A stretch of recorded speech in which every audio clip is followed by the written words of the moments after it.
Hello, everyone, and welcome to our fifth friend episode on Her Time.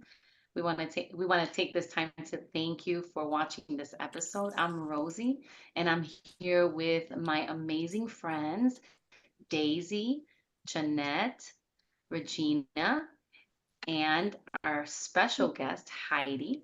We want to thank Heidi for taking this time to say yes to this episode. We're excited to have you.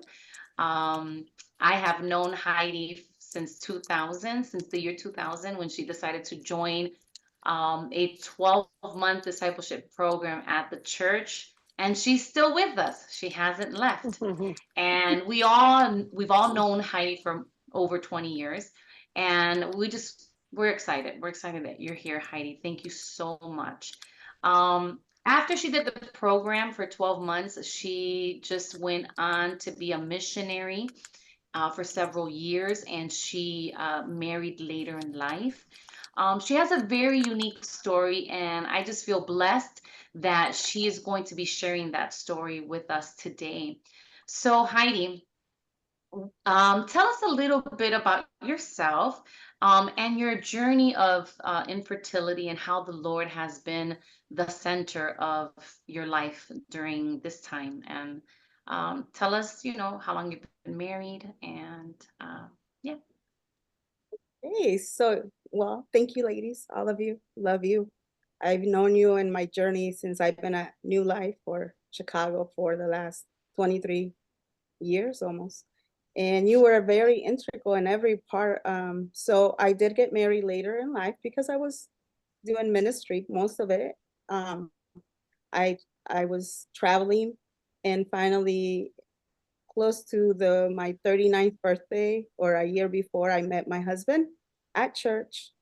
And it was just a match made in heaven because I feel Mhm. like it wasn't difficult. It wasn't a hard relationship. It was so easy. And when you know, you know.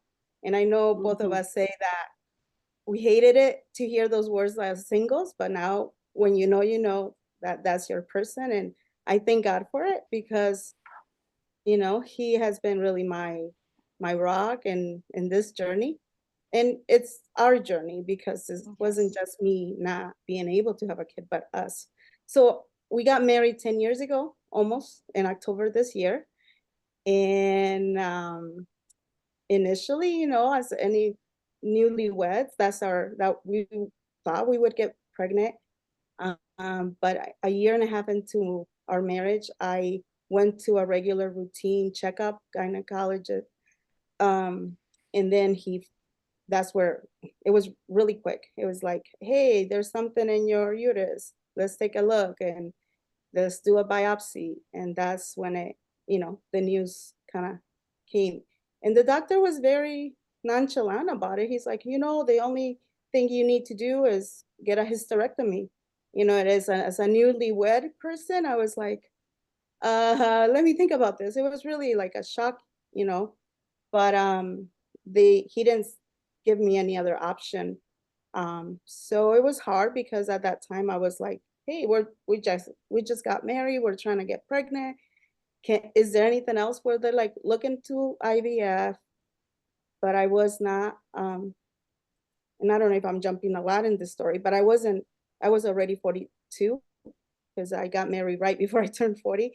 And I wasn't a candidate for IVF because I didn't have a lot of eggs. My egg counts were low. And the other option was to just maybe get an egg donor.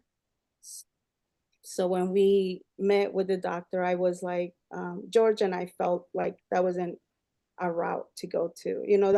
And spiritually, we didn't feel that that was what God wanted. And we were like, if God wanted us to have a baby, well, maybe the natural way. And financially, obviously, if people have gone into this treatments, the finances are are really big. So we said no, but I wasn't ready to get a hysterectomy at that time. Um, I thank God because I went for a second opinion at a different hospital, different doctor, and God sent me an amazing Christian doctor. I didn't know she was a Christian, But after I shared my heart with her, how I felt like I wasn't being heard, I wanted to get pregnant, but to get a hysterectomy would have been too quick. She was like, I'm a believer too, and I agree. This may be too invasive or too quick. Let's try something different. And she did. So the cancer was reversed within 9 months with the IUD treatment. That's all I had to do. And by the grace of God, because I even think that it's a miracle. Yeah. It reversed, and within a couple years of checking, um, I never got it back, thank God. But I did have to do a lot of Mm. sur you know, surgery, or not surgery, but DNCs Yeah, constantly, ev procedures. every 3 months, every 6 months, getting checked, whether it be a full, going under the OR, uh, or just a biopsy. So for 7 years, we did that. We did Mm. that until last, last June, actually, it's been a year, that I finally decided that, well, we tried. It wasn't God's plan for our lives to be parents. And I was, but it took 7 years until I actually did the full hysterectomy. But I really was more at peace with that, um, after we had Mhm. tried it. So yeah. How did you cope with that idea? You know, because I know you said you had 7 years, right? So obviously you had that time, right? So I don't want to say more, but how did you cope with that and not being able to have a child? In the beginning, when they first told me this is the only option you have, like back in 2016, that was my only, before I knew that I had another option to, get well. Um, I I grieved. I think the first couple of weeks, I grieved like I had lost something already. Hmm. I grieved because I wanted to give my husband a child. He wanted, both of us actually we wanted to be parents, and we had made plans of names and what would she look like, or because he had a dream about a little baby in a pink fleece. And so that was his confirmation that we would get pregnant. And so we would call the baby the pink fleece. And and so after I was like, no, this, they were like, no, you can't, you just, almost like you have to give up. I was sad, I was angry, upset.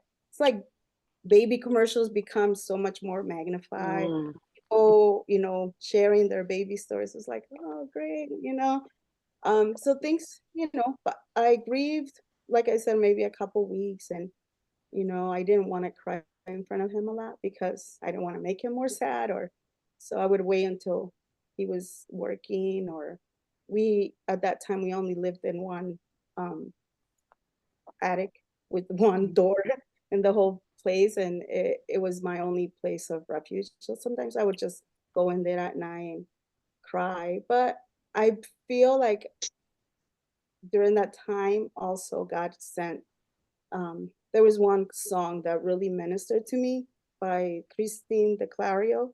It is well with my soul. And that song became on repeat for a long time. And if you listen to the words, it filled me with peace. And also it's like, at one point of the song says, let it go, just give it to God. And I had to, but I mean, there was a lot of sadness, a lot of wandering. And Hmm. after I was declared clean, like I didn't have cancer anymore, there was a lot of hope, right? So we were always hope. Maybe this is the time, because every time you go and do a DNC, or you do a biopsy, they gotta do, like a pregnancy test. And it was like, maybe this is the time. And, Mm. my period was very on and off. So yeah, it was always like you build up, but then, it's like, no. Mm. I was like, all right. So that was a lot of hoping and maybe trying. But I think as the years kind of went through, and when I finally decided, you know what, this is the time, maybe because my husband had just had a fall and he had to get surgery the same day. I had like he fell, and within a couple weeks, I had to go for another biopsy. I could I just told the doctor I can't do this anymore. I'm tired financially. You know, you're always like thinking about it, and it was time, but it had been 7 years, so I kind of already had kind of not give up on the idea. I don't think that's the word, but it found peace with the thought that it's not for me to be a mother, but in that way, right? Mm, mhm. But yeah, so the coping, I think, happened more in in the first year or so. Okay. So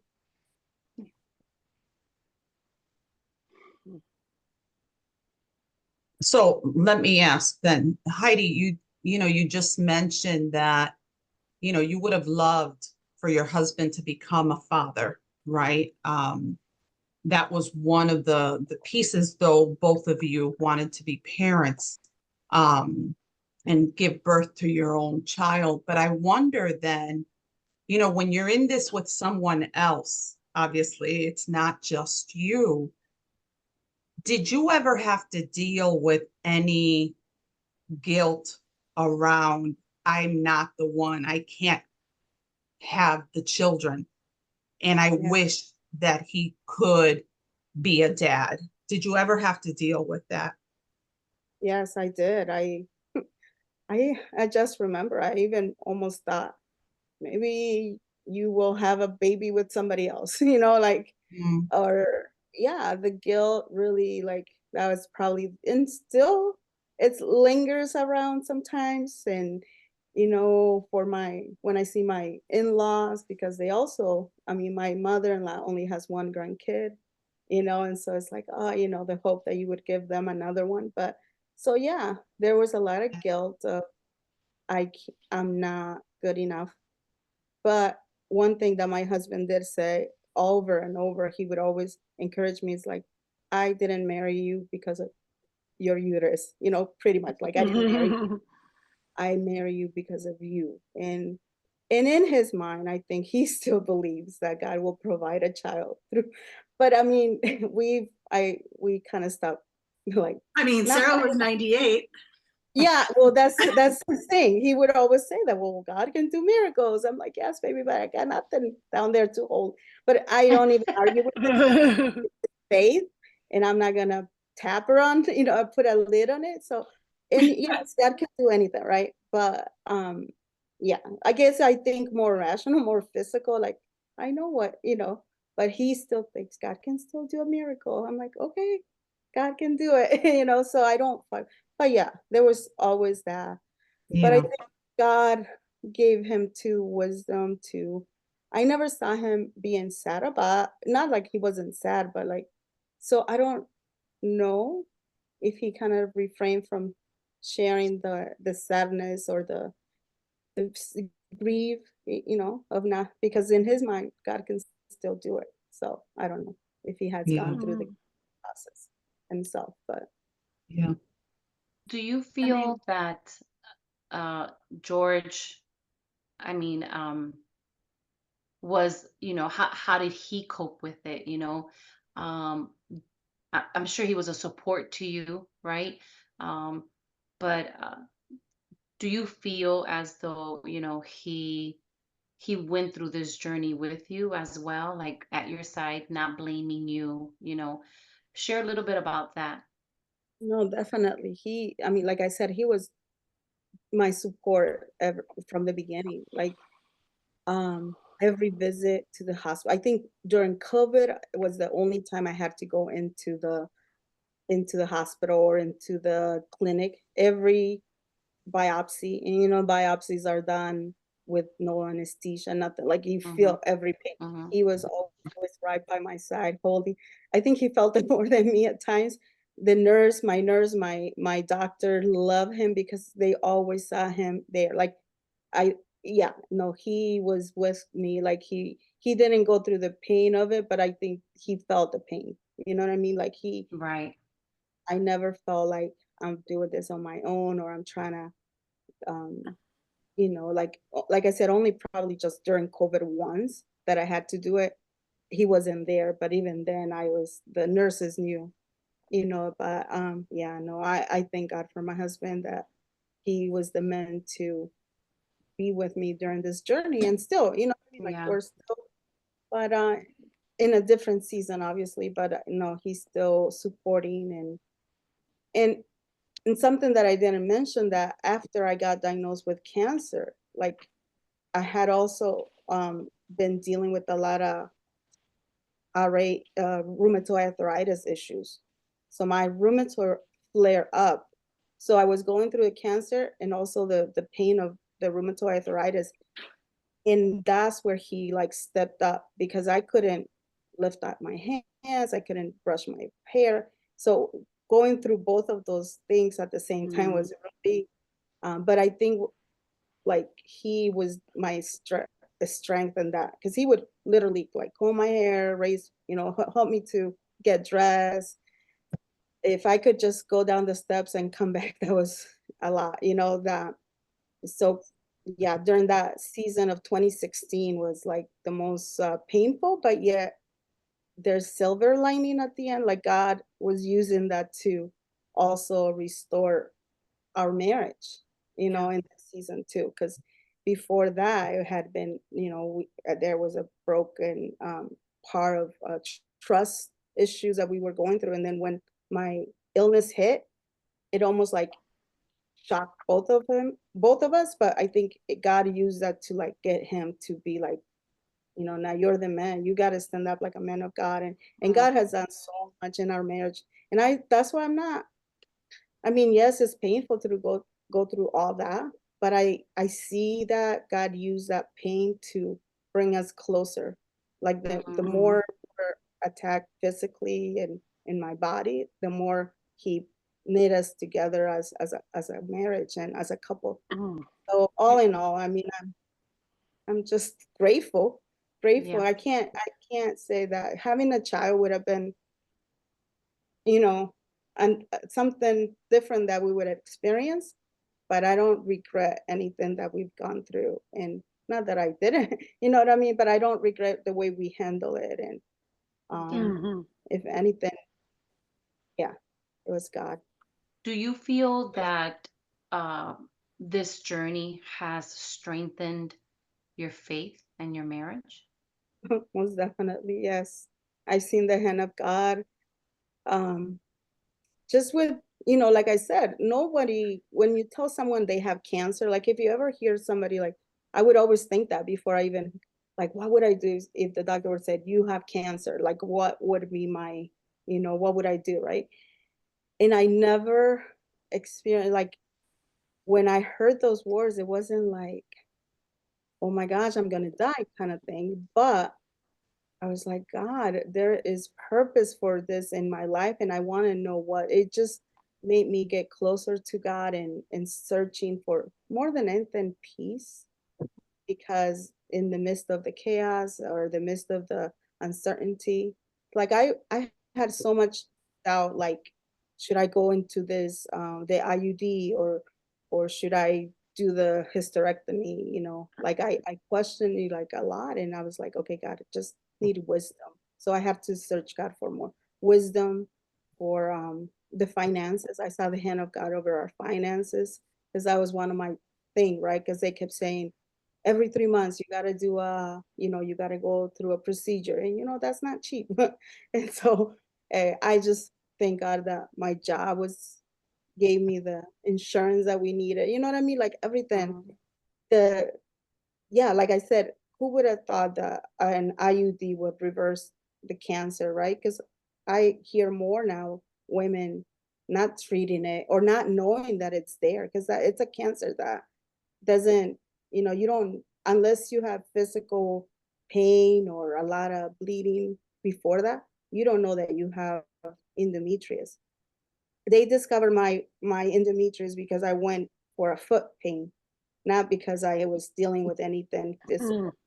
It Wow. was just, and it was a stage 1. So, like it wasn't aggressive for them to feel like I needed more than just an IUD. But Mm. I just thank God. Like I could see the hand of God in every, in the fact that I found the doctor that I did. And it was so funny. The first time I went in, like she was gonna do an DNC, I'm waiting to go into the OR, and she's like, should we pray? I was like, oh yeah, let's pray. Like she offered, and that, you know, brings such a peace when God just, you know, that God is in it with you. So the medicine for the RA that I was going through, the doctor always would tell me, I only gave you 30% chance that this is gonna work, but if, because he knew we were trying to get pregnant, I had to go into a medicine that was the less aggressive for RA. And even the doctor, every time I see him, he was like, that still works for you? I'm like, yeah, it still works for me. And it's not, you know what I mean? Like the doctor didn't even have faith in the medicine he was giving me, but it worked enough. He had to, you know, for us to still try to get pregnant, because that was the goal. Yeah. That after the cancer, when, you know, disappeared, like we were trying to get pregnant, but because of all the other medicine. Anyway, so yeah, God, I can't, I can't say enough. God was in every step in our, you know, emotionally, like I said, God used this in my marriage to strengthen my marriage and to strengthen us to get closer to him, you know. So yeah, I'm elated. Like, oh my God, I can't, I, I have nothing to complain about. You know what I mean? I have nothing to be sad about. I seen his hand in my life, over our life, the blessings. So I'm just grateful. Amen. I have a question. Yes. So so there was a point where you were like, okay, this is in God's hands. I'm handing it over to the Lord. And that was just recently, what, 7 years after you were diagnosed, right? So just recently Yeah. you were like, okay, it's in your hands, Lord. But did it ever cross your mind to adopt or to foster or to, you know, move in that direction for a child? Or was it always that you just wanted a natural birth? Yeah, I think more, you know, we have to be both in the same line. I would have been open to it, but I don't think my husband is, because he's still waiting on the promised child, like in his mind, you know what I mean? So until that, kind of like, okay, I guess we can't. So yeah, a lot of times people ask me, would you adopt, or why don't you adopt? I'm like, I would be willing, but I think we both have to be in that same mindset or the same for it to be, because it's hard. I you know, I research on it. I know people when they go into the adoption process, it's hard, you know, like, so if we are not both in it, like, and I've always said, like, God, if there was a child left at a, you know, like they leave him at the fireplace or whatever, the hospitals, and you give me a child that needs, I Wrapped in could a take it. pink blanket. Yeah, yeah, yeah. Yeah. Like, drop it off. I would take it. If I it got came in both. a basket, left in a pink blanket on my doorstep, I'd take it. Yeah. I would take it. But you know what I mean? Okay, Like, so I was going to ask you another quick question to follow up with that, because I know we're running out of time. So you're in your mid 40s, right? Like, I'm gonna no? be 50. Okay, so I had a toddler at 40 years old, and that was not easy. So I'm saying, like, is there this point where you're like, you know what, God, like, maybe it's time for me to just like hang out with other people's kids, or like, because I know at 40 having a toddler was hard, and I know that God will give you strength for anything, like, but does that cross your mind too? Like, okay, I'm gonna be 50. Like, is that Oh yeah. Oh yeah. No, at this time, you know, it's like I'm ready to live my best life. Like I'm gonna be, and you know what? I've always worked with kids, right? I work for Chicago Public Schools, so I'm always around kids. So after so I make it a point in my head. It's like, you know, God, you didn't give me kids, but I'm gonna love on the kids that I see. The kindergartens, I deal with a lot with the little ones, or what, the fourth, second graders. And I just kind of felt like that's where I would pour out my love to kids and then give them back to parents. You know what I mean? I'm and actually what I did, like I had not been working with kids in church for a while, but after I got my hysterectomy, which was a year ago, I'm like, you know, I should volunteer for children's, not the children's ministry, but the toddlers, 4 and 5 year olds, and get my fix with those kids and send them home. You know what I mean? No, I understand. I'm realistic. So I was Yeah. like, ooh, dealing with kids, at a certain age, and especially, why, especially with that, because of the RA. I'm like, how am I gonna be able to care for a kid when I can't sometimes get out of bed, or it's hard to get myself going? It would have been a miracle. So I know that in God's, so I'm more realistic in that. And after I hit maybe 45, 46, I was like, okay, maybe it's not gonna happen. So yes. I have to Hi, say, Heidi. Oh, sorry, sorry. I have to say that just to add to what you were saying, Heidi, you've taken Selah under your wings, and she has been someone that you've taken since she was a baby, and you've loved on her, and you guys have a great connection, and I've seen how much you pour into her as well. So I feel like you both have been a blessing to each other. So I just had to add that, you know. Yes. And she promised me that her children will be my god kids. So I'm waiting Oh, because I Oh, tell her I'm sweet. You not her have extra godmother. abuelas, huh? No. yeah, So yes, I feel full. Like I don't feel like I'm lacking yeah. anything. Can I give you this quick testimony? So the day before, I only have one godson, one godchild. But the day before my hysterectomy, we have friends at church that we known since they didn't have any kids, and they asked us to be like godparent of their second child. So I presented my godson the day before the hysterectomy, and I was like, God, this is you again, just filling Aw. my bucket with. There will be plenty of people you can love as your own, and you know what I mean? And I go through the like staying up early or not having lack of sleep. You know what I mean? So yes. It's that. Jeanette, you had a Well, question?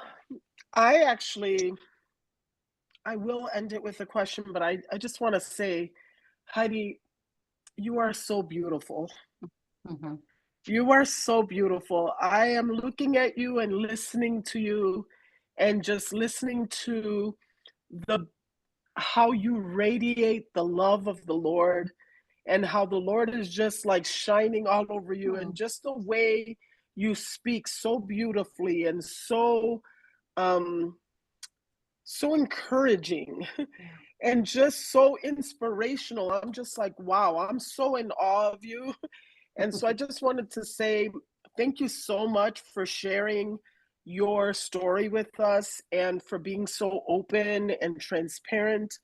And so this leads me to a question is, what kind of advice would you give to other women who may be going through what you are going through? What would you say to them?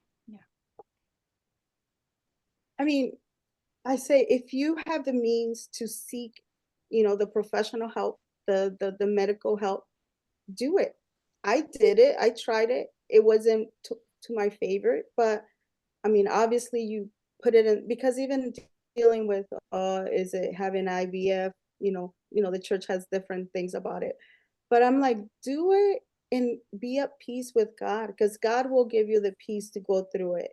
Mm-hmm. Always I start expanding my territory into women that have that, like, as soon as I knew that I wasn't going to be able to, I start reaching out to those women that like haven't had children and they're in their older age too, and see Mm-hmm. there was seek wisdom from other women too, like what did they do, how did they deal with it, Mm. because we don't talk about it in church, Mm-hmm. unfortunately. Women do hurt, and if you're young, you have the means, you know what I mean. I would have done in vitro if I could afford it. You know what I mean, or an Mhm. egg donor. I always think I could have used an egg donor if I could afford that, but it wasn't in my, in my plan, in God's plan. But it's okay. But I'd say, but the main thing is you need to find yourself. I don't know how to say this. Like, you need to be in it with God. You need to Mm. partner with God in this journey. because he will give you the peace when there's those questions. And then, your spouse, your partner needs to be in it too, Yeah. because you can't Mm. really do this alone. It's a two person, it's a marriage thing, and it's not. And I feel like, um, for whatever reason, we don't encourage women to talking about it helps too. Like, I feel Mhm. like you feel less of an awkward, and I one thing I prayed for, and I said, God, I don't want to be, because I've heard stories, right? People like, oh, I don't want to go to another shower. I don't want to, don't invite me to kids' birthday. You know what I mean? Mm. Like, Mhm. you tend to, like, allow that bitterness, it's gonna isolate, and I'm like, I asked God, I said, I don't want to feel every announcement of somebody's new baby. I want to rejoice with them. Mm. I want to be part Mm. of that, and I just had one of my friends just had her baby, and it was like, yay, it was not like, kind of thing, but I'm like, but yeah, seek wisdom, and mainly seek God for that peace. I really encourage women to, he knows what we need at that time. And if it's just a hug, you know, it's just the embrace, he gives that to us. So yeah, that's all. Mm. So let me in connection to that question, women who have experienced a similar journey. I want to ask, what can the woman who does not know that story for her own, how can I support a woman who is going through the journey of infertility? How can I be a support and a friend to that woman? What worked for you? Mm. It's hard because when you're going through it, my only person was my husband. I think I reached out to a couple of you guys because you're the closest friends to me, but I don't think I share a lot of it during my process. I might have shared afterwards. But I think if you know that if someone opens up to you, maybe just when they are in this decision making, are you going through what therapy they're going to do? Just sometimes prayer and be like, hey, I see you. I didn't reach out to a lot of women or people because it was a lot of dealing within myself, the pain. But because of my husband, he was my person a lot during the first couple years. Yeah. But afterwards, like for me, women that have lost babies almost have a harder time when trying to get pregnant, or not trying to get pregnant, but like going through that loss and not knowing if they can. So I think that's hard for, I don't know. I just feel like if you are that person that knows, I have someone right now that I want to be there, but you know, in her life, and I reach out and she doesn't respond. But when she does, we prayed about it, we talk about it. But I just feel like just be there, because sometimes women don't want to talk about it unless you're Mm. like walking. Maybe Yeah. like if I didn't have my husband, I would have want somebody to come with me to the Yeah. visit. Appointments and things like that. Yeah. Yeah. Yeah, No, that's why. and respect, the days when I don't want to talk to anybody and the days when I need a shoulder to cry on. And be there for whichever day is Mhm. happening at the moment. Yeah. Thank you. Heidi, thank you so much for sharing your story. I don't know if any of my friends have any other question. If not, we're gonna close it up. But one of the highlights or nuggets that I took away from this is something you said that was very important, and it was like partner with God. And I think women need to know that whatever you're facing, whatever you're going through, whatever situation in your life you find yourself in that is so difficult that you feel like you can't continue, can't go on, I would say partner with God. I love that. Just partner with God and seek wisdom and seek God, because though we may not understand everything, right? And though we may not just, we want to figure things out, but we can't. God knows all. He knows what's best, right? And the best thing that we can do is not try to figure out answers, but partner with God through prayer, partner with God just in quiet times and journaling, partner with other women, that can pray with you, that can pray for you, right? And I love that. And I just wanted to say thank you for sharing your heart. Thank you for being raw and genuine with us, and we pray that this story, this testimony will bless the lives of all those that come across this episode. Mhm. And I want to end it with this scripture, Psalms 55:22, that says, "Cast your cares on the Lord, and he will sustain you. He will never let the righteous be shaken." And though you may be shaken for the moment, right? He tells us to cast our cares, and he will sustain us through it all. And so, ladies, thank you. Thank you for watching this episode. We just want to let you know that we're on Instagram and Facebook at Her Time. And also, you can see most of our videos, all of our videos, on YouTube. If you have any questions, comments, concerns, you can email us at hertime4, the number 4, talk@gmail.com. We love you, we thank you, and we pray that this will be a blessing and that you would be able to share this video with other women as well. Thank you and be blessed. Thank you, Heidi. Thank you, Bye. guys. Thank you, Thank you, Heidi. ladies. Bye. Thank Bye. you.